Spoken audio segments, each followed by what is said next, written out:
Assalamualaikum warahmatullahi wabarakatuh. Ya Rabbi bil Mustafa balligh qasidana waghfir lana ma madha ya wasi'al karami.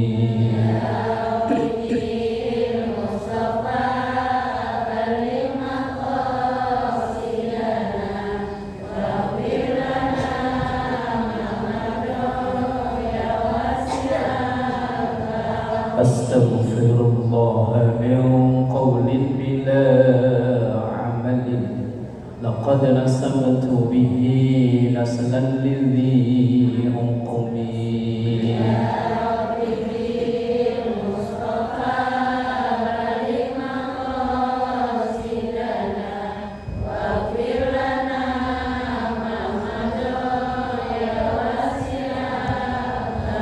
Allahumma salli wa sallim wa barik alaihi wa ala alihi wa ashabihi.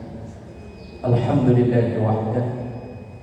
Wassalatu wassalamu ala rasulillah wa ala alihi wa ashabihi wa man tabi'a rusyadah. Subhanaka la ilma lana illa ma 'allamtana innaka antal alimul hakim. Rabbi shrah li sadri wa yassir li amri wahlul 'uqdatam min lisani yafqahu qawli waj'al li waziran min ahli. Amma ba'd. Hadratal ulama wa hadratal jamaah majelis taklim Cahaya Islam Koja, semoga kita semua diberkahi, diridhoi dan dikaruniai sehat afiat, panjang umur dalam taat ibadah kepada Allah Subhanahu wa taala. Alhamdulillah, kita awali doakan kedua orang tua, guru-guru kita, keluarga kita, anak cucu keturunan kita, orang-orang yang berbuat baik pada kita, terkhusus yang mewakafkan untuk masjid dan majelis taklim ini. Dan kita doakan tetangga kita, jamaah kita, keluarga kita yang mungkin saat ini ada yang sakit, kita doakan semoga segera diangkat penyakitnya, diganti dengan sehat afiat. Ala hadiniyah wa ila hadratin nabiyil mustafa Muhammadin sallallahu alaihi wasallam wa ala alihi wa sahbihi wa azwajihi wa dhurriyyatihi wa ahli baitihi al-karam wa jami'i minal muslimina wal muslimat wal mu'minina wal mu'minat ayyana makana, khususan man li hadzal kitab wa mu'assasatihil masjid Nurul Islam Koja wa Muslim Cahaya Islam. Al-Fatihah. A'udzu billahi minasy syaithanir rajim. Bismillahirrahmanirrahim. Alhamdulillahi rabbil alamin arrahmanir rahim maliki yaumiddin. Iyyaka na'budu wa iyyaka nasta'in ihdinas siratal mustaqim. Siratal ladzina an'amta 'alaihim ghairil maghdubi 'alaihim waladdallin. Amin. Bismillahirrahmanirrahim. Melanjutkan ngaji kita dari kitab Akhlaqun Nisa halaman 12. An-nasihatu 'alal mar'ati. Nasihat untuk para istri. Bukan nasihat untuk suami loh ya ini. Nasihat untuk istri. Kalau ngaji di depan para suami kitabnya bukan ini, lain lagi. Makanya kok dari awal kok bahasanya itu mulu ya, iya memang ngajinya ini khusus tentang para istri. Hadis yang pertama, an Abi Hurairah radhiyallahu anhu qala. Kalau kita belajar hadis, nama ini selalu disebut Abu Hurairah. Abu Hurairah itu bukan nama asli. Ini nama panggilan. Nama aslinya Abdurrahman. Hurairah itu nama sebutan. Karena Abdurrahman ini pecinta kucing. Kemana-mana bawa kucing. Nah, lama-lama karena keseringan bawa kucing ke masjid, bawa kucing, ngaji bawa kucing, orang-orang manggilnya bapaknya kucing. Bapaknya kucing itu kalau diarabkan Abu Hurairah. Makanya kalau suami ibu ada yang hobi kucing, panggil saja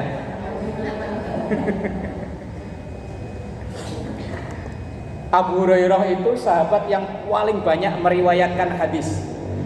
Karena beliau ini memang sehari-hari wis, kalau ibarat anak santri itu santri dalem. Santri dalam itu santri yang tinggalnya bukan di kobong, tapi tinggalnya di rumah kiainya. Nah itu Abu Hurairah itu begitu.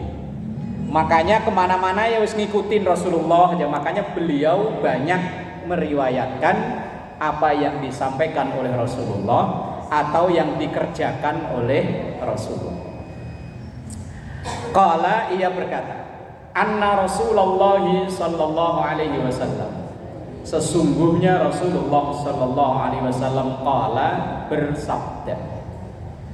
Isi sabdanya, la yahillu li imra'atin antasuma wa zawjuha syahidun illa bi'idnihi wa la ta'zana illa bi'idnihi. Nah, hadisnya sampai di situ. Muttafaqun alaih. Hadis ini disepakati oleh Imam Bukhari dan Muslim. Wa hadzal lafdzu lil Bukhari, dan lafaz ini yang menyampaikan adalah Imam Bukhari. Nah, isi hadisnya la yahillu, tidak halal. Kalau tidak halal berarti haram. Kan ini dua hukum yang berlawanan. Kalau tidak halal ya berarti haram. Kalau tidak haram ya berarti halal. Apa yang tidak halal alias haram? Li imra'atin, bagi seorang istri. Haram bagi seorang istri. Haram itu artinya apa? Haram. Artinya apa? Yang dilarang. Udah itu tok. Singkat banget ya. Haram itu sesuatu yang dikerjakan berdosa, kalau ditinggal berpahala. Kalau pakai Arabnya yusabu ala tarkihi wa yu'aqabu ala fi'lihi. Kalau dikerjakan berdosa, kalau ditinggal malah berpahala. Itu artinya haram. Li imra'atin, bagi seorang istri, haram bagi seorang istri antasuma, berpuasa. Wah, haram, puasa haram. Makanya ngajinya jangan dipotong ya, lanjutin. Berarti ntar nggak usah puasa. Haramnya seorang istri berpuasa itu wa zaujuha, dan suaminya syahidun, ada di rumah. Ini yang dimaksud puasa sunnah. Puasa sunnah Senin, puasa sunnah Kemis, puasa sunnah Rejab, puasa sunnah Yaumul Bid. Pokoknya yang sunnah. Puasa sunnah itu berubah menjadi haram kalau suami di rumah, illa, kecuali haram itu akan hilang bi'idnihi, dengan izin suami. Berarti kalau ibu mau puasa sunnah yang masih ada suami harus dengan izin. Kalau suaminya lagi belayar, apakah perlu izin? Enggak perlu. Yang perlu izin itu suaminya malam Senin baru datang. Udah 9 bulan di laut. Lah paginya subuh ibu mau sahur itu, kalau mau puasa Senin izin. Ya yang beb. Kalau manggil suami apa? Papa. Ya. Apa pipih? Ya terserah lah. Pipih. Biar kayak Krisdayaan. Abi gitu ya. Besok Umi mau puasa. Kalau suaminya silahkan lanjutin. Lah kalau suaminya, ya Allah Mi tega amat. Udah 9 bulan terombang-ambing di laut, giliran mendarat malah kamu puasa. Ya Allah tega amat. Gak usah puasa. Kalau nekat puasa justru malah puasanya haram. Lah kecuali kalau lakinya hari-hari di rumah, Ya tetap izin. Tapi kalau puasa wajib enggak izin. Kalau puasa wajib tetap wajib. Itu suaminya yang perlu dibawa ke bengkel. Kalau puasa wajib kok tetap dilarang, itu suaminya perlu dibawa ke bengkel. Sebelah bengkel banyak ya. Berarti onderdilnya ada yang tapi kalau puasa sunnah wajib izin dengan suami. Ini yang disebut puasa. Tapi apa hanya puasa tok? Enggak.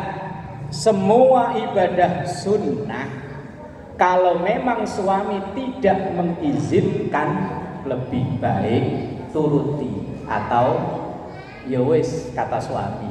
Tapi kalau ibadah wajib lain urusannya.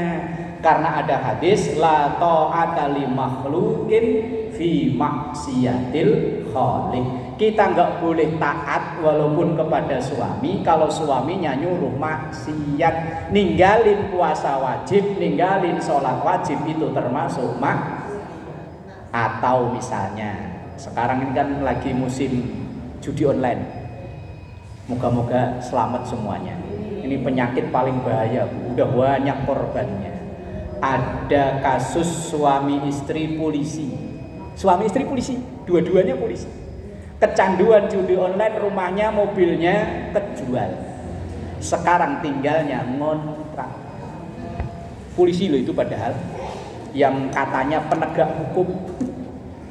Umpama suaminya kecanduan judi online, terus bilang ke ibu, "Mi, tolong dong pinjemin duit ke rumahnya Pak Ono." "Buat apaan Pak?" "Buat tambahan pasang. Siapa tahu ntar tembus kita bisa berangkat umroh." Hasil judi membuat umroh. Nyampe sono ditimpuk setan ya.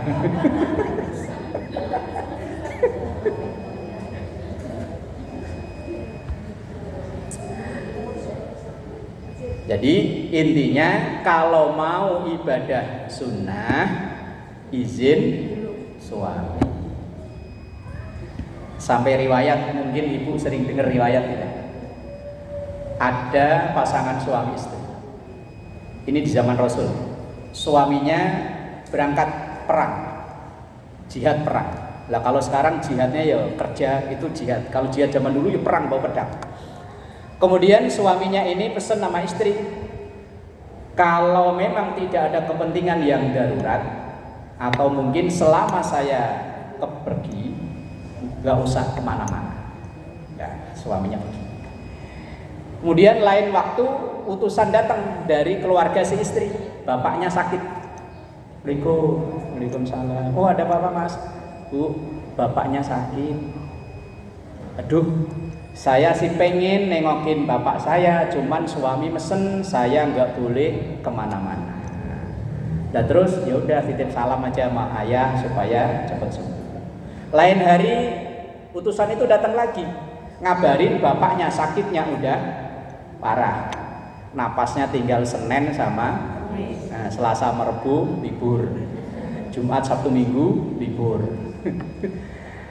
Aduh, tetap saya masih belum dapat restu izin dari suami, jadi saya nggak bisa nengokin. Sampai datang lagi bapaknya meninggal, tetap si istri itu nggak mau ninggalin rumah untuk takziah ke orang tuanya sendiri. Lah si utusan ini yang mondar-mandir kan kesel. Ini anak kok nggak bakti sama orang tua. Bapaknya sakit nggak nengokin, parah nggak nengokin, sampai meninggal nggak mau datang hanya karena patuh dengan pesen suami. Lapor ke Rasulullah. Ya Rasul, ini ada perempuan kasusnya begini. Jawaban Rasulullah apa? Itu bapak yang meninggal langsung semua dosa diampuni oleh Allah karena punya anak solehahnya kayak gitu. Itu dulu. Kalau sekarang kira-kira seandainya kasus ini terjadi ke ibu gimana? Umpama ibu punya keluarga sakit ya, terus suami pesan sebelum berangkat jangan kemana-mana, ibu tetap berangkat apa tetap di rumah? Sekarang udah ada telepon.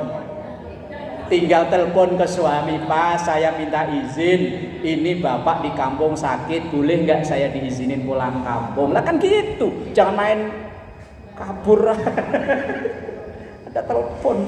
Kecanggihan teknologi itu memudahkan orang beribadah, termasuk izin suami itu yo ibadah. Wala ta'dzana illa bi'izni.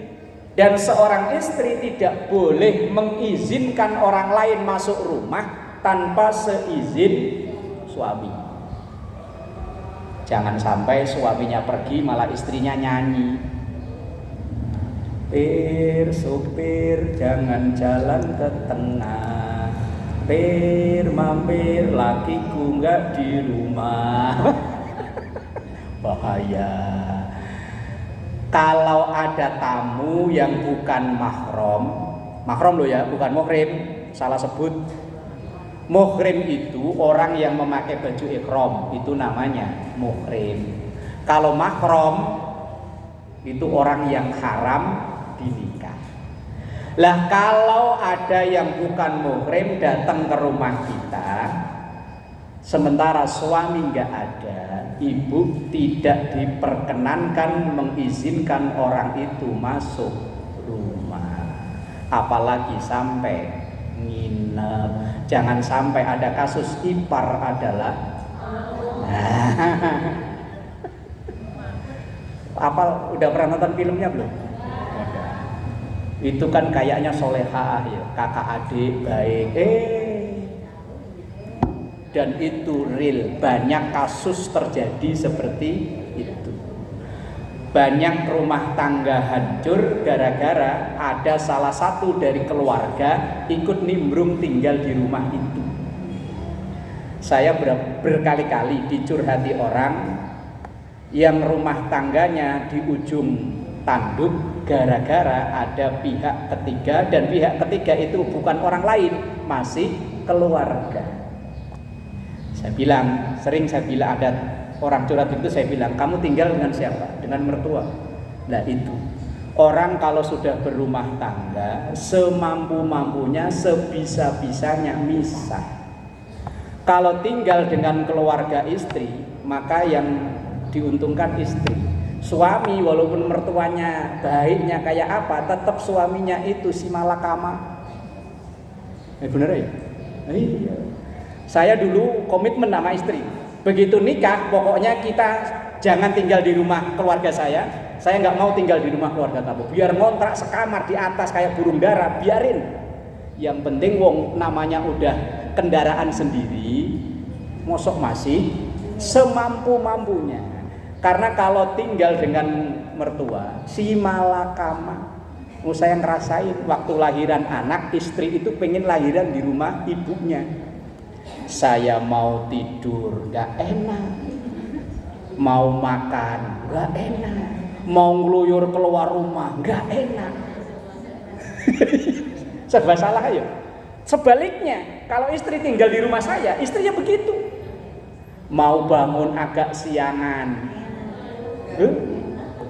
punya mantu, males. Ya.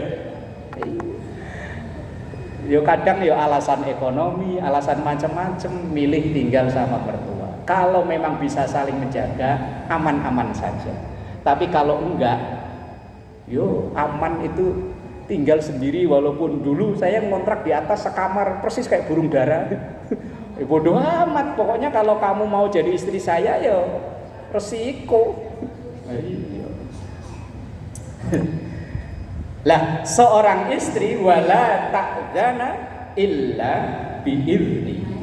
Seorang istri tidak boleh mengizinkan orang yang bukan mahram, orang lain, masuk ke rumah kita tanpa seizin suami. Lah kalau mau tukang nyuci AC gimana? Tukang nyuci AC, benerin listrik, benerin tukang pam, gimana? Ya wis, pokoknya intinya hadis ini ngasih tahu nasihatin kita supaya tidak timbul fitnah. Coba dibayangkan ya, rumah tangga suaminya lagi nggak ada laki-laki masuk ke rumah situ. Nah kalau tinggalnya rumahnya yang gedungnya tinggi-tinggi sama tetangga kanan kiri nggak kenal, no problem. Lah kalau kayak tinggal di begini, tuh siapa tuh? Wuh, langsung dari ujung ke ujung heboh. Apalagi yang tetangga kanan kiri mulutnya langsung dah tuh ibu itu tuh biar kayaknya pakai jilbab syar'i, kalau suaminya pergi ada laki-laki masuk. Pada laki-laki masuk bisa jadi tukang pam, bisa jadi tukang listrik, tukang AC. Lah Islam sampai menghendaki ini. Lah kalau seandainya terjadi suaminya lagi pergi, kan kalau ada tukang pam datang kan ibu bisa nelpon ke suami, Pak ini ada tukang servis AC, untuk menghindari fitnah. Karena fitnah mulut tetangga itu lebih tajam daripada makanya Islam itu ngatur sedemikian rupa, diatur sampai segininya ini loh, supaya kehidupan bertetangga, kehidupan berumah tangga itu enggak jadi konflik. Kita sering berkonflik karena mengabaikan aturan Islam. Ini ayat, ini hadis itu kan nasihatin jangan sampai terjadi fitnah. Bismillahirrahmanirrahim. Wa qala Rasulullah sallallahu alaihi wasallam, la tusafiru imra'atun masirata yaumaini laisa ma'aha zawjuha audhu mahramin, rawahul Bukhari. La tusafiru, tidak boleh mengadakan perjalanan jauh, alias namanya musafir, haji, umroh, pulang kampung, itu kan jauh ya. Imra'atun, seorang istri yang perjalanannya itu masirata yaumaini, ditempuh dalam 2 hari. Wah kalau 2 hari sekarang kalau naik pesawat sampai mana ya? Wah nyampe keliling dunia kali ya. 9 jam aja udah nyampe Mekah. 12 jam, 13 jam konon katanya sampai Eropa. Lah ini kan ukurannya dulu kendaraan itu kan pakai unta, pakai kuda. Laisa ma'aha zaujuha, kecuali yang menyertai itu adalah suaminya. Aulu mahromin, atau orang yang punya hubungan keluarga.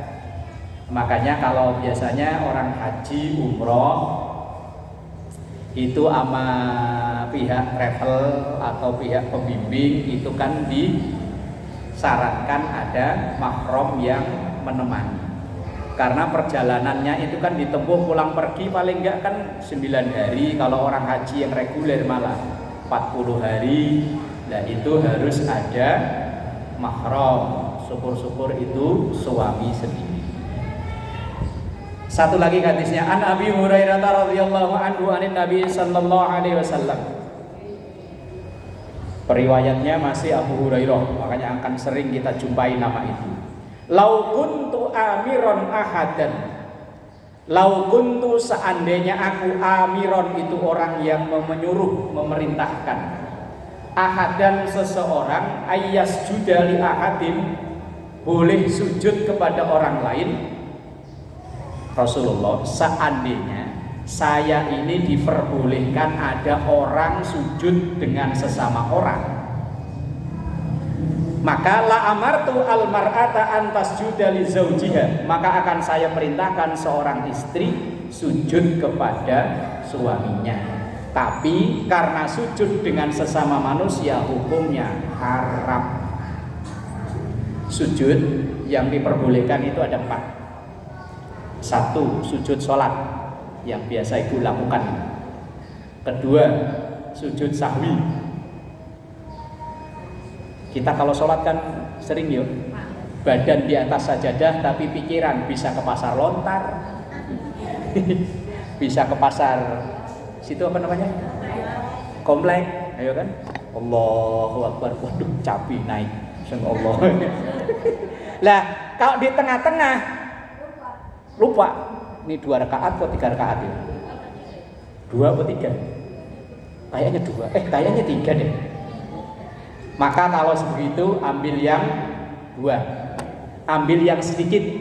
Kalau kaidah fikihnya bilang aufil qalili wal katsiri humila alal qalili hasbama ta'assola. Kalau kita ragu hitungan banyak atau sedikit, maka ambil yang sedikit. Tadi sholat duhur 4 rakaat, ragu 3 atau 2, maka ambil yang 2. Nanti sebelum salam sujud, kalau sujud sahwinya lupa juga, gimana? Enggak apa-apa. Kan lupa ya. Enggak apa-apa. Ada yang ikut pendapatnya Bu ini apa punya pendapat lain? Iya, pas mau sujud sahwi lupa juga. Ya tadi kan sholatnya udah lupa deh, hitungan rakaat. Begitu mau sujud sahwi harusnya kan sebelum salam. Assalamualaikum, assalamualaikum. Stop, yuk sujud sahwi lupa. Lanjut apa ulangi? Enggak usah. Ada yang setuju? Kok senyum nih? Pernah ngalami nggak nih? Pernah ngalami nggak? Apa sering banget? Sujud sahwi itu bukan rukun, bukan wajib. Kalau lupa, ya wes. Kalau ingatnya masih dekat, assalamualaikum, assalamualaikum, astagfirullah, boleh langsung sujud. Tapi kalau ingatnya ibu udah copot mukena, udah ke dapur ngambil pisau, ngambil tempe dipotong-potong. Oh iya, sujud sahwi lupa, ya wes. Lanjut wes. Ayo kita itu kalau sholat kan yang di atas sajadah kan cuman raga tok ya. Pikiran kan yo bisa pulang kampung. Pengalaman itu. Kalau yang ketawa itu biasanya pengalaman, yang diem kok saya banget. Sujud yang ketiga yang diperbolehkan itu sujud tilawah. Sujud tilawah itu sujud yang dibaca ketika baca Quran atau dengar orang baca sampai pada ayat-ayat sajdah namanya. Misalnya di penghujung Iqra bismi rabbikal ladzi khalaq khalaqal insana min 'alaq. Penghujung ayat kan wasjud waqtarib. Kita yang baca atau yang mendengar sunnah sujud, namanya sujud tilawah. Yang sunnah itu sujudnya, mau baca apa terserah. Kalau nggak bisa bacaan khususnya ya subhana rabbiyal a'la wa bihamdi boleh, atau subhanallah boleh. Itu namanya sujud tilawah. Yang keempat, sujud yang diperbolehkan sujud syukur. Sujud syukur syarat ketentuan berlaku sama dengan sujud yang lain, harus dalam keadaan suci, menutup aurat, ngadep kiblat. Lah kalau kita nonton di Dangdut Academy, begitu dinyatakan menang, sujud. Itu sujud apa? Katanya sujud syukur. Lah iya, sujud syukur itu syarat ketentuan berlaku suci alias punya wudu. Kira-kira penyanyi dangdut tadi wudu dulu nggak ya? Kedua, nutup aurat sama kayak ibu sholat. Itu artisnya tadi? Enggak. Ketiga, madhep kiblat sono. Kita orang Indonesia kan kiblatnya sono. Lah itu kira-kira panggungnya madhep mana, pokoknya asal diumumkan menang langsung srup gitu. Lah ini sujud opo? Yang sering kita lihat di TV kan gitu ya. Pemain bulu tangkis atau apalah kompetisi apa, begitu dinyatakan menang raket dilempar, sujud. Wiki sujud opo? Kalau dibilang sujud syukur kok ya syarat ketentuannya nggak dipenuhi, ya pokoknya nyungsep gitu aja lah ya, nyungsep gitu. Pemain bola begitu gol sujud opo? Lah sujud syukur itu ketentuannya berlaku sama kayak orang sholat, suci, nutup aurat, madhep kiblat. Umpama ibu ditelepon dapat kabar, selamat ibu dapat hadiah motor PCX. Alhamdulillah. Tapi ibu harus datang ke dealer bayar 35 juta. Mau suruh beli. Umpama ibu dapat kabar yang menyenangkan, umpama anak diterima kerja atau apalah pokoknya, atau mungkin punya saudara yang sekian tahun nggak ketemu, kemudian ada kabar ketemu. Kalau mau sujud syukur, jangan asal nyungsep. Lah kalau alhamdulillah mah ya bebas. Kalau mau sujud syukur, ketentuan berlaku. Lah kalau selain 4 ini sujud tidak dibenarkan. Jangan kayak lagunya Elvi Sukaisih atau Rita Sugiarto. Sujud aku. Iya. Kalau ada lagu kok ya langsung nyambung gitu. Siapa yang nyanyi? Elvi Sukaisih atau Rita Sugiarto? Isdalia. Oh.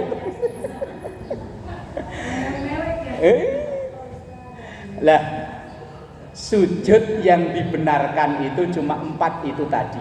Seandainya Rasulullah tadi bilang, seandainya manusia boleh sujud kepada manusia lain, maka yang aku perintahkan sujud istri kepada suami. Tapi wong nyatanya enggak boleh sesama manusia untuk sujud itu, tidak boleh. Walaupun seandainya meminta maaf, ya jangan sampai sujud. Ya wis, dengan bahasa lain. Bahkan mohon maaf, di saudara kita yang seberang sana, yang biasanya ininya agak hitam, ininya 3 biji panjang, itu malah membungkukkan badan pun nggak boleh. Kalau kita santri-santri itu kalau ketemu guru, ketemu kiai, salaman cium tangan kan sambil bungkukkan badan. Sama orang tua, sama yang kita anggap sepuh, ya kita bungkukkan badan. Menurut mereka haram. Tapi menurut kita yang nggak boleh itu sampai sujud. Kalau hanya sekedar, kan biasa ya kita ketemu orang tua, ketemu guru, kan kita agak cium tangan. Itu kalau menurut sono nggak boleh. Seandainya ibu nonton di YouTube nunduk sambil itu haram. Oh, itu menurut ente. Menurut aneh boleh. Ya. Lah, sujud itu harus memenuhi syarat menempelkan 7 anggota badan ke masjid. Wajah ini cukup seandainya diwakili ini saja enggak apa-apa. Tapi yang sunnah dua-duanya, ini sama ini. Nah, maka ketika mau sholat, ininya nih diperhatikan, jangan sampai ada rambut. Biasanya kan kalau ibu-ibu kan pakai kudungan dalam itu ya, untuk ciput. Ciput namanya ya. Saya tahu dari istri itu, ciput katanya. Kemudian 2 telapak tangan, 2 lutut dan 2 ujung kaki. Lah, yang nempel ke masjid langsung hanya ini. Seandainya ini pakai kaos tangan, kaki paus kaki nggak masalah. Tapi yang penting ininya nempel ke masjid. Masjid itu artinya tempat sujud. Lah, yang hati-hati ya Bu, ketika ibu sholat mukenanya yang agak gombrang itu ya, jangan sampai bagian dari mukena yang ibu pakai itu jatuh duluan di tempat sujud. Kalau laki-laki itu yang beresiko biasanya sorban. Jangan sampai sorban atau mukena ibu jatuh duluan di tempat sujud. Kalau jatuh duluan biasanya kan langsung. Nah, kalau seandainya jatuh duluan, pinggirin. Pinggirin, kemudian baru sujud. Karena yang ini harus nempel ke tempat sujud. Kalau tangan, dengkul, kaki nggak masalah. Mama di cuaca dingin pakai kaos tangan, pakai kaos kaki. Kalau dengkul memang otomatis kan ya, ketutup nggak masalah. Tapi yang penting wajah cukup diwakili dengan ini, harus nempel ke tempat sujud. Wallahu a'lam bishawab. Kalau ada yang mau menyampaikan pertanyaan,